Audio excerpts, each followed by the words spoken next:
ஒரு எம்எல்ஏனா எப்படி இருக்கணும்னு நான் சொல்றேன். ஒரு எம்எல்ஏன்றது சும்மா அனுபவத்தை வச்சுக்கிட்டு கொள்ளை அடிக்கிறவங்களாலாம் இருக்கக்கூடாது. சும்மா அனுபவத்தை வச்சுக்கிட்டு சட்ட விரோதமா கல்குவாரியில ஈடுபடுறவங்களாலாம் இருக்கக்கூடாது.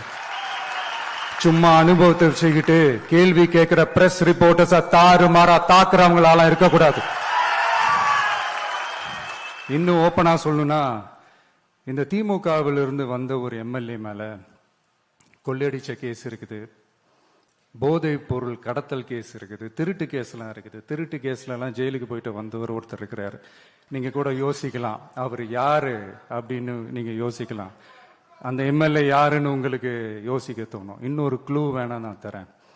அந்த திருட்டு கேஸ்ல உள்ள போயிட்டு வந்தவரை யாருக்கு எதிராக இந்த திமுக தேர்தலில் நிக்க வச்சாங்க தெரியுமா? இன்னைக்கு அவங்க கூட்டணியிலேயே மூச்சுக்கு 300 தடவை முட்டு கொடுக்கிற ஒரு மிகப்பெரிய ஒரு தலைவருக்கு எதிராக.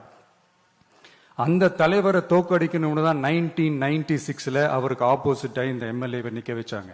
மரியாதை நிமித்தமா அந்த தலைவர் பேருங்க நான் சொல்ல வேணாம்னு நினைக்கிறேன். ஸோ இப்படியெல்லாம் இருக்கிறாங்க எம்எல்ஏஸ், நான் லிஸ்ட் போட்டு சொன்ன மாதிரி. ஆனா எம்எல்ஏஸ்னா சும்மா இல்லை, ஒரு தொகுதிக்கான அந்த மக்களுக்கான எல்லை காப்பாளர்கள். அப்படி இருக்கணும். களத்துல மக்களோட மக்களா நிக்கிற மாதிரி ஆளுங்களை தான் நான் செலக்ட் பண்ணியிருக்கிறேன். நான் எல்லா இடத்துலையும் எல்லா நேரத்திலையும் ஒரே நேரத்துல நான் போய் நிக்க முடியாது இல்லையா? அதனால என் சார்பா என்னோட பிரதிநிதிகளா நானே பார்த்து என்னுடைய வேட்பாளர்களை செலக்ட் பண்ணியிருக்கிறேன். நம்மளுடைய அக்கா, நம்மளுடைய தங்கை, நம்மளுடைய அண்ணா, தம்பி அப்படின்னு சொல்லி நம்மளுடைய வேட்பாளர்களை செலக்ட் பண்ணி இன்னைக்கு உங்க முன்னாடி நான் ஒப்படைக்கிறேன். மக்களே, அவங்கள எம்எல்ஏ ஆக்க வேண்டியது உங்களுடைய பொறுப்பு.